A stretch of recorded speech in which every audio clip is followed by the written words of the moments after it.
BJP আজ নতুন করে হিন্দুত্ব করছে।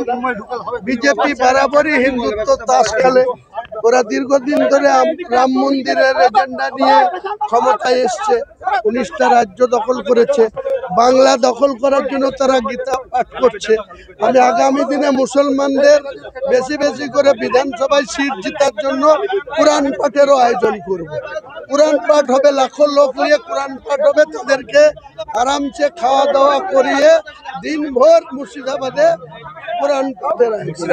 আজকে 5 লক্ষ কণ্ঠে গীতা পাঠ, আমি 1 লক্ষ হাফেজকে দিয়ে কোরআন পাঠ করাবো।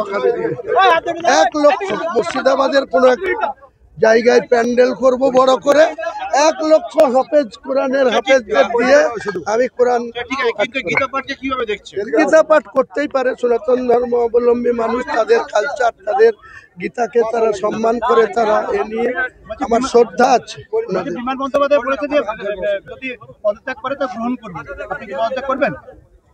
পদত্যাগ আমার করার কথা ঘোষণা করেছিলাম, কিন্তু আমাকে যারা ভোট দিয়ে বিধায়ক করেছে, এখানে যারা এমপিকে ভোট দিয়ে ইউসুফকে এমপি করেছে, তাকে খুঁজে পায় না।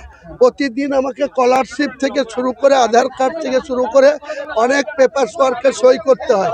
তারা বলছে আপনি খবরদার পদত্যাগ করবেন না, আপনাকে আমরা ভোট দিয়ে নির্বাচিত করেছি, আবার ভোটে দাঁড়াবেন, প্রতীক কি নেবেন আপনার ব্যাপার, আমরা আবার আপনাকে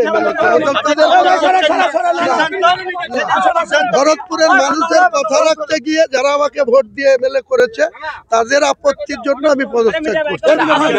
আপনাকে তৃণমূল বের করে দিল, কিন্তু সেই তৃণমূলে বীরভূমে অনুব্রত ভার্সেস কাজল, অন্যদিকে রবীন্দ্রনাথ, উদয়ন গুহ, যে তৃণমূলের এত কোন্দল দিকে দিকে, কি বলবেন? তৃণমূল এই করেই শেষ হবে। তৃণমূলের যে অভ্যন্তরীণ লড়াই, বুথ থেকে অঞ্চল, ব্লক থেকে জেলা, রাজ্য, সব জায়গাতে লড়াই লাগিয়ে রেখেছে তৃণমূলের সর্বোচ্চ নেতারা। পাপের প্রায়শ্চিত্ত তাদেরকে করতেই হবে। আর আমার সঙ্গে যে গদ্দারি করেছে ববি হাকিম, তার জবাব ববি হাকিমও পাবে, তৃণমূল পার্টিও পাবে।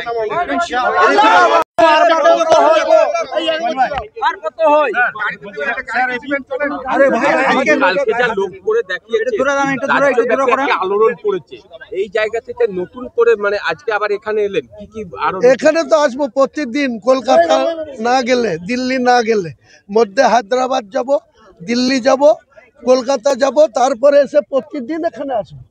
এখানে আমার কাজ শুরু হবে। এত মানুষের সমর্থন, এত মানুষ আমার কথা শুনে রাত দিন সারা রাত এখানে লোক এসছে, এখনের লোক এসছে। আবার আমি বহরমপুর যাব, আমার একটা জালসা আছে ভরতপুরে, জালসাটা সেরে আজকে আর আসতে পারবো না, কাল সকালে আবার এখানে আসবো। পরশু কলকাতা যাব, ওখান থেকে দিল্লি যাব, দিল্লি থেকে 2 দিনের ঘুরে এসে আবার এখানে আসবো। আমার কাজই এখন গোটা বাংলার মানুষের, মুসলমানদের স্বার্থ সুরক্ষিত রাখা, ওয়াকফ নিয়ে আন্দোলন করা। যে রাজ্য সরকার চালাকি করে মুসলমানদের সম্পত্তি 1 নম্বর খতিয়ানে তুলে দিচ্ছে, তাদের কবরস্থান, তাদের অন্যান্য, 1 ইঞ্চি জমি রাজ্য সরকারকে কাটতে দেব না, কেন্দ্র সরকারকেও কাটতে দেব না। যতক্ষণ হুমায়ুন কবির বেঁচে থাকবে, মুসলমান ভাইদের স্বার্থের জন্য জিন্দিগি দিয়ে দেবে। কিন্তু নতুন রাজনৈতিক সমীকরণ কি হবে? ও 22 তারিখের জন্য ওয়েট করতে হবে।